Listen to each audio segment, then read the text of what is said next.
It was 3:07 a.m. when Maple Street's peace was shattered. A frantic voice cracked over the 911 line. A neighbor screaming for help, unsure what she'd seen. When officers arrived, just minutes later, they discovered something that would haunt this town for decades. 3 bodies. A fourth one gravely wounded but clinging to life.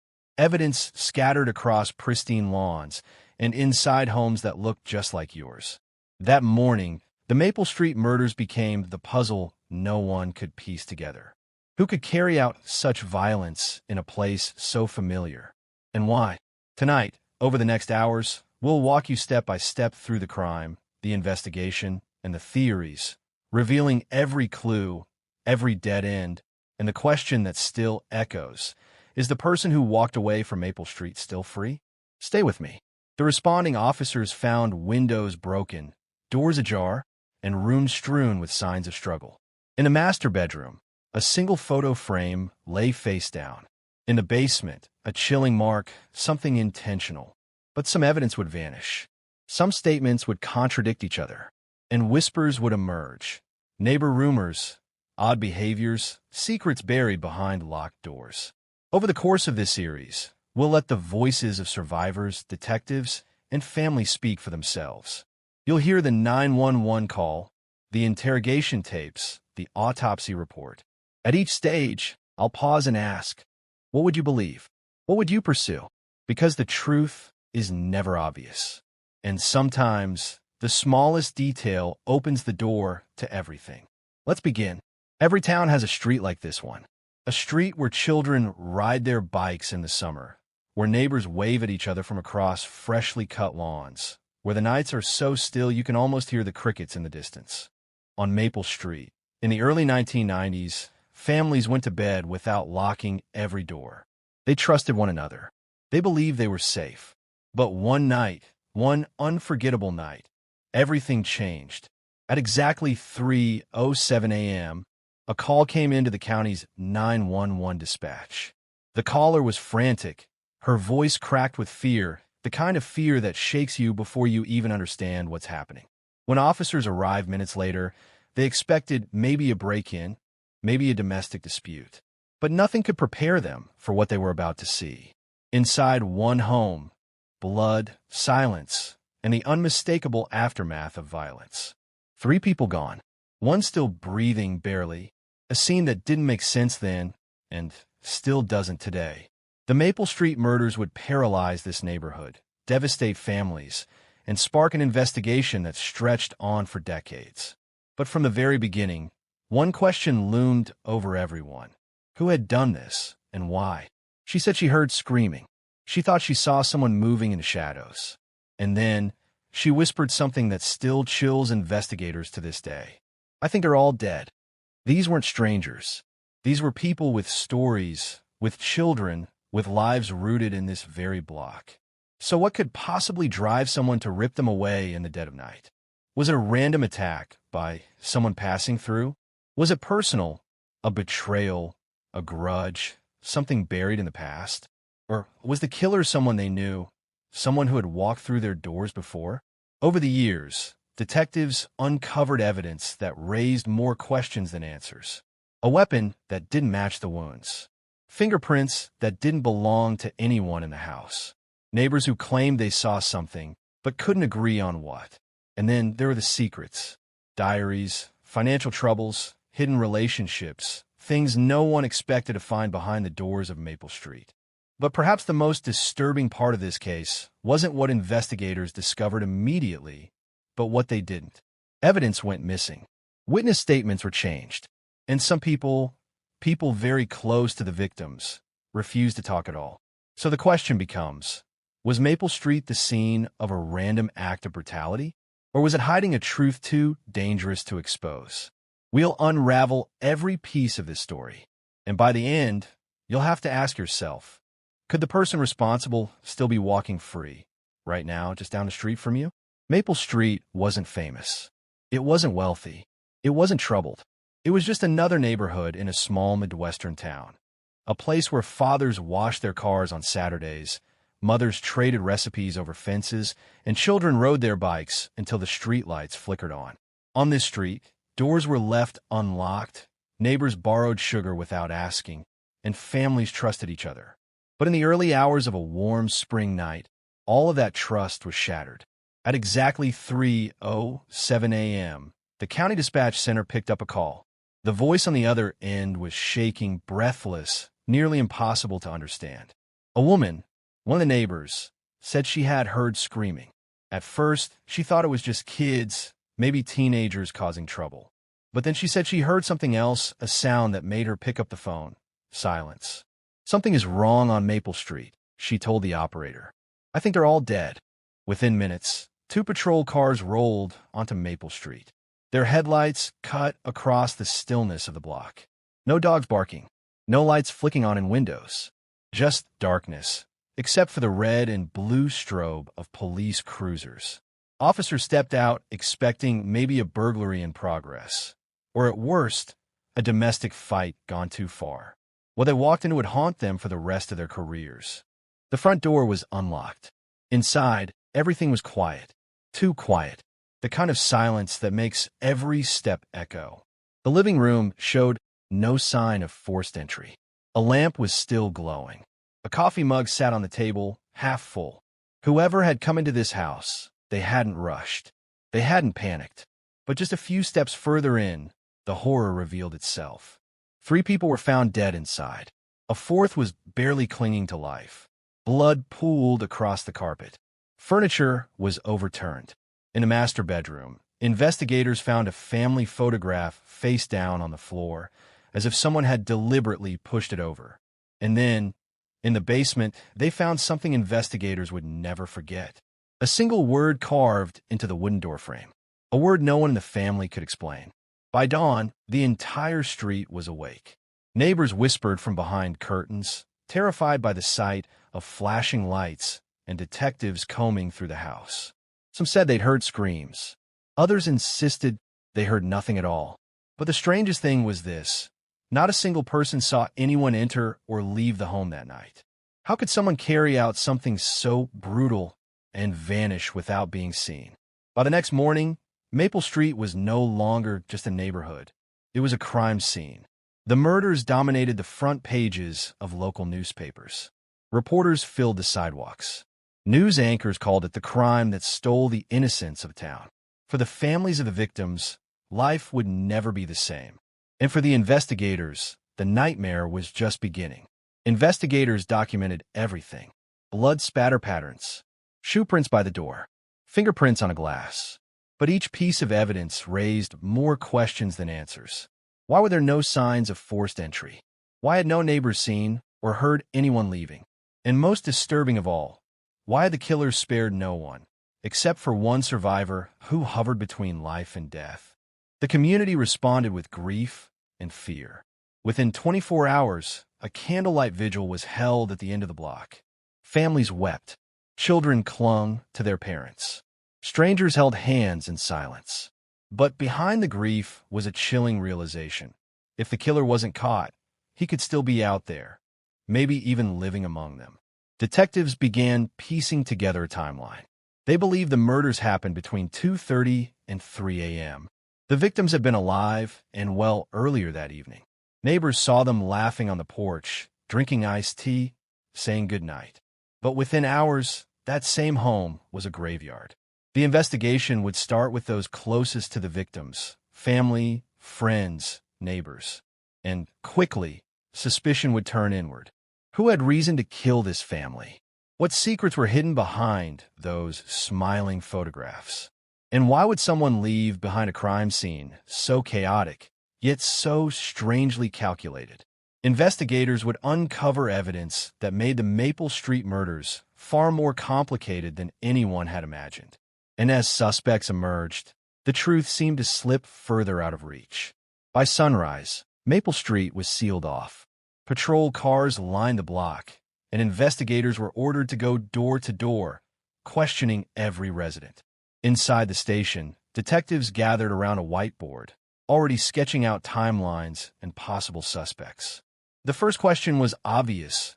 Was this an act of random violence, or something far closer to home? Investigators began with the people closest to the victims, family members, co-workers, and neighbors. Some described the family as ordinary, kind, and without enemies. But others hinted at tensions behind closed doors. Arguments about money, strained relationships, a late-night visitor no one could clearly identify. And then came the first chilling detail. The family dog hadn't barked that night. Whoever entered that house may not have been a stranger. Forensic teams combed through every room. They collected fingerprints from door frames, blood samples from carpets, and fibers from clothing. But when the results came back, things didn't add up. Some prints didn't match the family or anyone in the police database. Blood was found in 2 separate rooms, suggesting the killer moved freely through the house. And a single shoe print near the back door matched a size 11 men's work boot, but no one in the family wore that size. Then there was the basement. Investigators returned to study the strange carving in the wooden frame. A single word scratched deep into the wood grain. The word was short, almost cryptic, and no one in the family had ever mentioned it before. Some detectives thought it was a signature left by the killer. Others believed it was meant as a distraction. To this day, no one agrees on its meaning. When neighbors were questioned, their accounts conflicted. One woman swore she heard glass breaking around 2:45 a.m. Another insisted she saw headlights pulling away just after 3. A man across the street said he heard nothing at all. Which of them, if any, was telling the truth? And why did their stories change slightly each time they were asked? A sketch was made based on the description of a possible stranger seen walking down the street earlier that evening. Broad shoulders, dark jacket, baseball cap pulled low. The problem? No 2 neighbors described the same man. Was this an intruder passing through, or a phantom memory created in the panic of tragedy? As hours turned into days, the suspect list grew longer. A former co-worker who had argued with one of the victims weeks earlier. A family relative who stood to gain financially from an inheritance. A neighbor with a troubled past. Each seemed plausible. Each had motive. But none could be tied directly to the crime scene. Then came the first major suspect. A man who knew the family well, who had no clear alibi, and who seemed nervous under questioning. Detectives pressed him for hours. But with no physical evidence linking him to the murders, they had to let him go. And just like that, the case hit its first dead end. The community's fear only deepened. Parents refused to let children play outside. Neighbors began locking doors for the first time. At night, porch lights stayed on, illuminating empty sidewalks. And through it all, the questions grew louder. Why hadn't the police caught anyone? Was the killer still walking among them? Could he strike again? Weeks turned into months. Detectives revisited every piece of evidence. They tested and retested. They re-interviewed neighbors. They even called in outside experts. Still, the truth remained out of reach. But then, a shocking discovery inside the victim's own home would push the investigation into an entirely new direction. Something hidden, something personal, something investigators hadn't expected to find. Was this the clue that would finally expose the killer? Or was it just another piece in a puzzle that refused to fit together? By sunrise, Maple Street was no longer just a quiet cul-de-sac. It had become a sealed-off crime scene. Detectives, forensic specialists, and patrol units worked in a tense silence, aware that every minute mattered. Leading the investigation was Detective Laura Whitman, a veteran officer with a reputation for meticulous attention to detail. Alongside her was Detective Mark Alvarez, younger but sharp, known for spotting inconsistencies in witness accounts. Their first task, preserve the scene. Every shoe print, every fingerprint, every fragment of evidence could tell a story. But what they didn't know yet was how fractured that story would become. In the hallway, investigators found broken glass. But not from a window. It was from a family photo frame. The photo itself was missing. Why would someone remove it? Was it panic? Or was it deliberate? And here's the question for you. If this had been random violence, why stop to take a picture? Unless, of course, that picture had meaning. Could it have been a message? Could it have been a warning? Neighbors began to speak. Robert Mills, who lived 3 doors down, claimed he heard what sounded like arguing around 2:45 a.m., but brushed it off as a domestic dispute. Another resident, Angela Kim, swore she saw a dark sedan idling near the intersection earlier that night. Yet, their accounts didn't match the timestamp of the 911 call. So who was misremembering? Who was holding back? Or worse, who was lying? Forensics painted an unsettling picture. Multiple points of entry. No clear sign of forced doors. A struggle in the living room. But here's what puzzled detectives most. Valuables remained untouched. Expensive electronics. Jewelry. Cash. This was no burglary gone wrong. This was targeted. But who was the target? Detectives began compiling a list of possible suspects. At the top was Ethan Doyle, a former business partner of one of the victims, who had been embroiled in a lawsuit. His alibi? Thin at best. Next, Karen Whitfield, a neighbor with a history of disputes over property lines. And then there was Michael Trent, a boyfriend with a reputation for volatility. But as the names grew, so did the theories. Was this personal vengeance? A crime of passion? Or something even more coordinated? Outside the police cordon, families grieved. A candlelight vigil formed within 48 hours. Friends, teachers, co-workers, each spoke about lives cut short. A father who never came home. A daughter who had just been accepted to college. A mother whose laughter filled the neighborhood. It's easy, in the mechanics of investigation, to reduce victims to case files. But here, on Maple Street, they were human. They were loved. And they were stolen. Ask yourself, how does a community recover when the killer may still be among them? The media pounced. Headlines screamed about the Maple Street murders. News vans crowded the road. Reporters speculated endlessly. Some theories bordered on the outrageous, cult activity, organized crime, even serial connections. But one detail had not been released to the public. In the basement of the home, detectives discovered something chilling. A symbol carved into the wall. Not random, not accidental, precise, almost ritualistic. Why carve it there? Was it a signature or a distraction? Detectives brought in Ethan Doyle for questioning. His hands trembled as he denied involvement, insisting he had been home asleep. But inconsistencies emerged. Phone records placed him near Maple Street, just an hour before the murders. Still, no physical evidence tied him directly. Was he lying? Or was he just unlucky enough to be in the wrong place at the wrong time? And so the investigation deepened. Each lead opened another door, but also another dead end. Witnesses contradicted each other. Suspects had partial alibis, but no clear innocence. Viewers, I want to ask you this. If you were in Detective Whitman's position, where would you focus? On the jealous neighbor? The volatile boyfriend? Or the business partner with everything to lose? The Maple Street case was no longer a straightforward murder investigation. It had become a labyrinth. Every corner revealed new shadows. And just when detectives thought they were closing in on answers, one discovery would change everything. A piece of evidence so unexpected, so damning, it threatened to unravel the case entirely. Weeks had passed since the night of the Maple Street murders, and detectives felt the weight of silence. No arrests, no clear suspect. Families were growing restless, the community fearful, and the press ruthless in their questions. Then, in the middle of a long night inside the evidence room, Detective Laura Whitman noticed something overlooked, a small blood-stained scrap of fabric tucked inside one of the sealed bags. It hadn't been logged correctly. A clerical mistake, maybe, but what if it wasn't a mistake at all? Forensics tested the fabric. The blood belonged to an unknown male, not one of the victims. Suddenly, the case had something it desperately needed, DNA. But whose? Detectives ran it through state and federal databases. Days passed. No match. The killer wasn't in the system.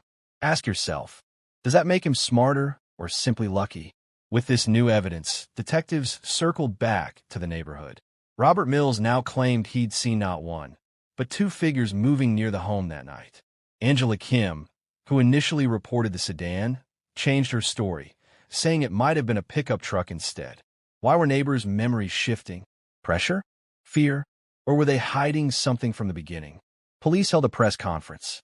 They revealed little, but the public picked up on their words. A new lead, possible outside involvement. We are closer to answers. Speculation erupted. Was Maple Street targeted by someone outside the community, or was the threat still living among them?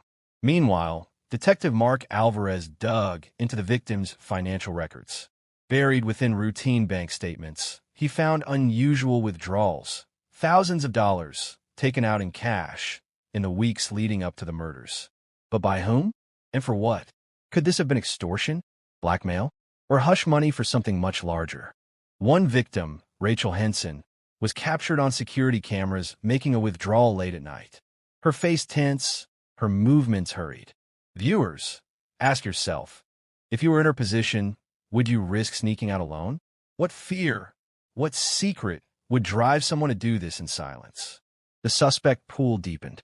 Ethan Doyle, the bitter business partner. Karen Whitfield, the neighbor with grudges. Michael Trent, the volatile boyfriend. But a fourth name emerged, Daniel Cross, an ex-con who had recently been seen around Maple Street, doing odd jobs and living out of his car. His history? Assault, burglary, violence. Was this coincidence or connection? When questioned, Daniel Cross denied involvement. But his story faltered under scrutiny. He claimed he was out of town, yet his car had been spotted just a mile from Maple Street on the night of the murders. And then came the twist. Forensic analysis linked the scrap of blood-stained fabric to the very brand of shirt Cross was known to wear. But there was no proof it had been his. Circumstantial at best. As detectives clashed over leads, families waited in anguish. Every day without answers was a day of torment. Parents spoke through tears. Children asked impossible questions. How do you explain to a child that their mother or father isn't coming home? Because someone out there still hasn't been caught. Then came the discovery that would redefine the case. Geographic analysis showed something unusual. All three victims had visited the same location in the weeks before their deaths, a storage facility on the edge of town. Why were they there? What were they hiding? Detectives obtained a warrant. Inside the unit, they found documents, receipts, and what appeared to be surveillance photographs. Pictures of the victims, their homes, their daily routines. Someone had been watching them, tracking them, planning. And inside a cardboard box, a chilling detail, a photo frame, its glass shattered, the same missing photo that had vanished from the crime scene. With this discovery, the case shifted from chaotic to coordinated. This was no random act of violence. This was organized, intentional. But here's the question. Was this the work of one person, or were multiple people involved? And if so, how many? By now, detectives were convinced they weren't just chasing a killer. They were chasing a conspiracy. Every lead seemed to widen the circle. Every answer led to more questions. And in the middle of it all was the one haunting reality. Whoever orchestrated the Maple Street murders was still out there. Months had passed since the Maple Street murders first shattered this community. The crime scene tape was long gone. The houses stood still. Children played outside again. Neighbors greeted one another, and life seemed to move forward. But under the surface, nothing was the same. How do you heal when the questions never stop? How do you rest when the shadows of that night still linger? Detective Laura Whitman worked the case until her eyes blurred from the weight of files and photographs. Leads grew cold. Suspects slipped away. Evidence contradicted itself. And yet, the one truth she couldn't escape was this. There was more to Maple Street than anyone dared admit. Families were left in limbo. They clung to memories, birthdays, school graduations, Sunday dinners. Moments that once seemed ordinary now felt sacred. And every year, on the anniversary, Maple Street became a place of gathering, a place of mourning, a place of unanswered questions. Some argue the case was mishandled, that evidence had been misplaced, that key witnesses had not been pressed hard enough. Others believe the killer had help, friends, insiders, maybe even someone inside law enforcement. And this is where I ask you, the viewers, what do you believe? Was Maple Street the result of a lone hand, or was it part of something much larger? Eventually, the Maple Street case was placed into storage, officially unsolved, a box among thousands, filed away in the archives. But ask yourself, does a case like this ever really go cold? Or is it simply waiting for the right set of eyes, the right piece of evidence to bring it back to life? For Maple Street survivors, the wounds never closed. One neighbor said, "I still check my locks 3 times before bed. I still wake up at night, thinking I hear voices." Another whispered, "Sometimes I think whoever did it is still here, watching." Photographs fade. Files gather dust. But the questions remain. Who carved the symbol into the basement wall? Who took the missing photo from the frame? Who left blood on that scrap of fabric? And why hasn't anyone come forward? These are the questions that haunt Maple Street.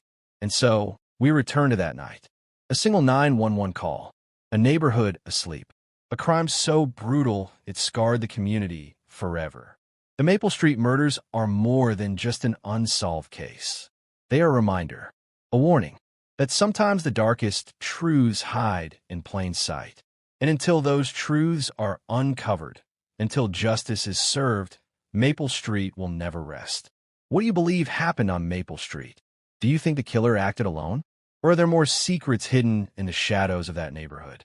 Share your theories in the comments below.